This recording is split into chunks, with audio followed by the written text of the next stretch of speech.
Do it. Let's look down. I will not shop here.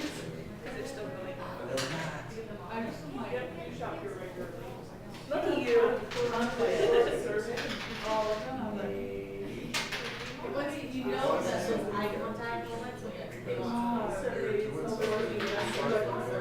Yeah. they really do. Oh. I will. Oh. I Ouch. refuse. No. Okay, so this kind of like goes with their theory of like you're on a spectrum and then there's a place where you don't care. So there's some So kind of you're like, yeah, I shop here often and I'll fill out the survey. But at the end, like, you don't fill out the survey, so you don't really have to change because you're like, well, I don't really care that much. But Shopping here. yeah, but if you would have filled out and been like, yeah, I shop here all the time, now I have coupons, I'm gonna come back more. Woohoo! But over here, like, if you have a weak attitude change, it's kind of like, I don't shop here, but now that I have coupons, I guess I'll come back. Like, I'm not all gun for about it, but I'll come back for it. It's sort of like, yeah, You there's know. a lot of times where you're like, I don't want to go there, but, But coupons are cool. yeah. Yeah. And you sort of get like a little bit of a thing there when you're with your friends, you're like, okay, I got coupons. Oh yeah, guys, be impressed. Be impressed. I have connections that give me.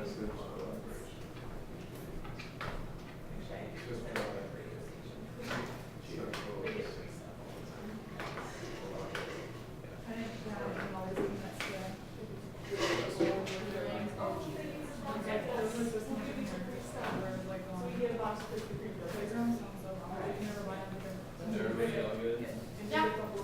Okay, so kind of what I said to this group over here is, like, so for scenario 2, if you get all the way down to a strong positive attitude change, it's kind of like you shop there a lot, you have time to fill out the survey, now you have coupons, now you're coming back more than you would have before. So it's like, you really have a strong positive attitude change. It's like, I already shopped here all the time, now I have coupons, so now I'm just gonna come back even more. But if you have a weak attitude change, kind of like, well, I don't really shop here, but if I have coupons, I guess I'll come back because they might have some stuff I want and I have coupons. So it's still not my favorite store, but I might come back anyway. Alright, and just to explain the way we went down the drunk driving one, which is the example used in the book. To go down the central route and have a strong positive change, if that's the way you guys were rolled. What at the cognitive processing part we gave like a really like hard fact statistic is what we wanted to be in there, and I don't know if you went through the chapter, what it was is that 15% of the highway miles driven in the United States by people aged 16 to 20. No. Alright, so 15%. So of all the highway miles driven in the United States, 15% of them are done by people the age 16 to 20, and 25% of the fatal highway crashes involving alcohol are done by people aged 16 to 20. So that was the actual like hard fact in the book that would have been used for the central route at the cognitive processing stage. And so that would be more likely to lead to a stronger change just because it's like an actual fact. Versus if you went down the peripheral route, you just get kind of a eyewitness account of something that happened to her. Like, she just tells you a story about what happened for her, and that would be considered one of the peripheral views of the name you have it right there. I don't know how they worded it. But, so those are our two things for which route you went down. And then, just for one question that I was going to ask at the end. Peter Anderson, a communication theorist from San Diego State University, had an interesting critique of the elaboration likelihood model.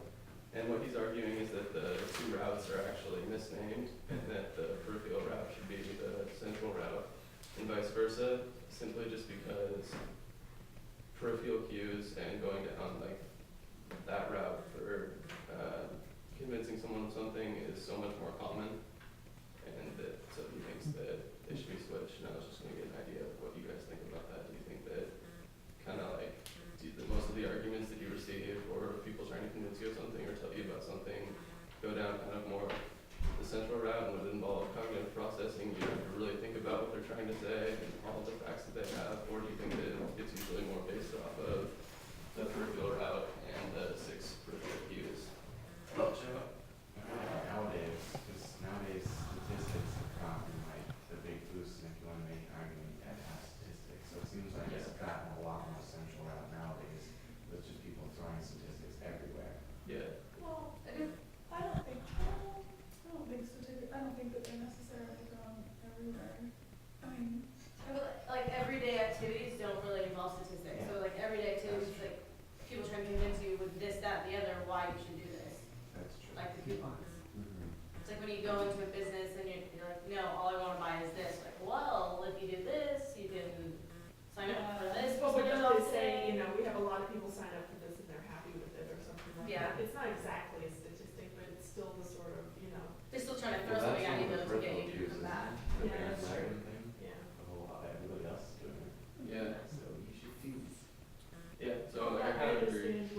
and you're just like, okay, you know, 50% of people walk their dog on the right side of the street.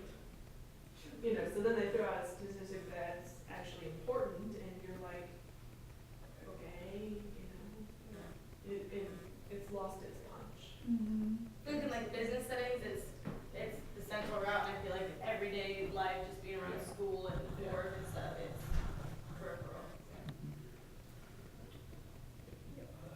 So I was worried this would be this short, but you have anything to add? I have a couple of things. I love the design of this, and in particular, I love the second scenario, because I was hearing people around the room say that the second scenario sounds like the way they've been broached before. And I think that's good. There are two things I want to add to the way you designed it. First of all, when people look at that model on page 207 from the text, often what they forget is that stripe at the top about mental effort. And I just want to make sure that you see that, because that's an important part of the model, from high to low mental efforts, to get why what's on the left is on the left and what's on the right is on the right.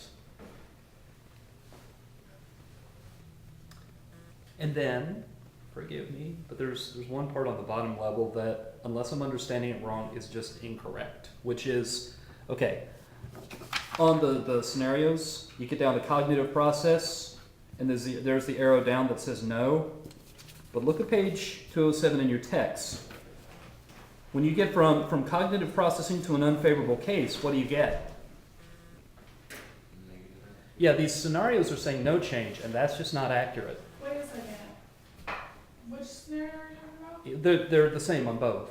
When you get down to cognitive processing, Okay. there's an arrow coming down from cognitive processing that says no, and it leads to no change. But look at the model in the text, and look at cognitive processing and the unfavorable case. Oh, strong I think negative that- value Yeah. change. Go ahead, you explain. Well, I mean, I just don't think we Uh-huh.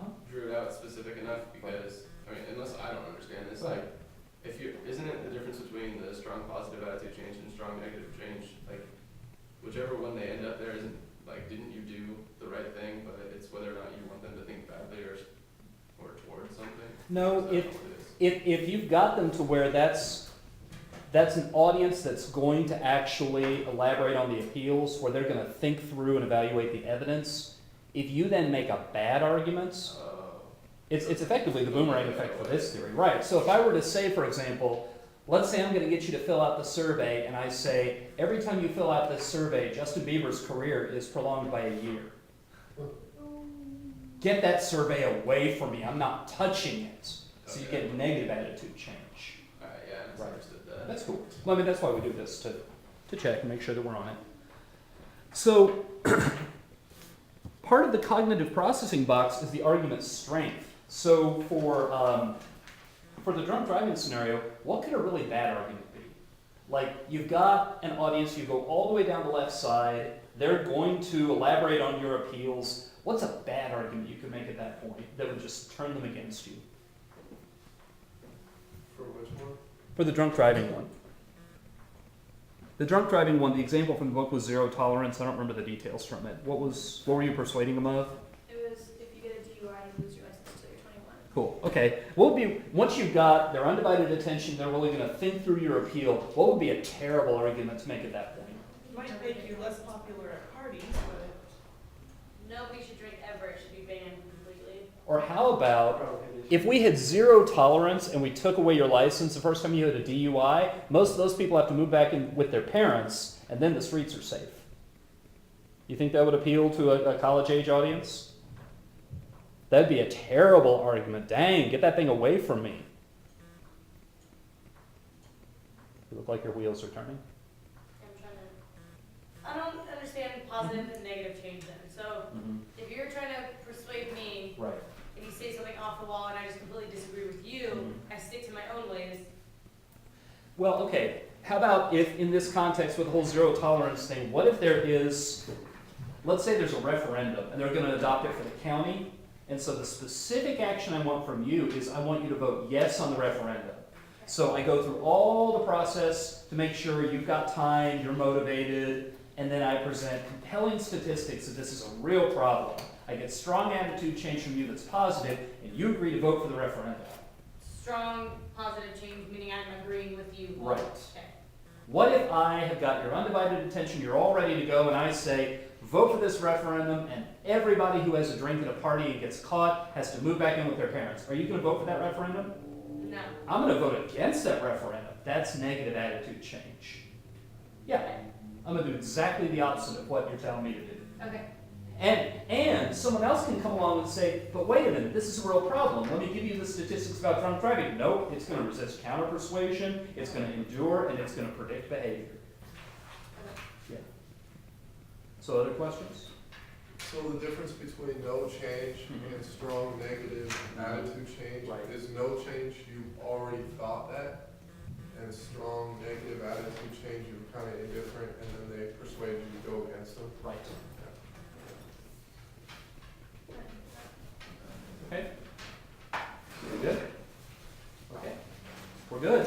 And we'll see you on Thursday when we get to cognitive dissonance and rhetoric. Where were you?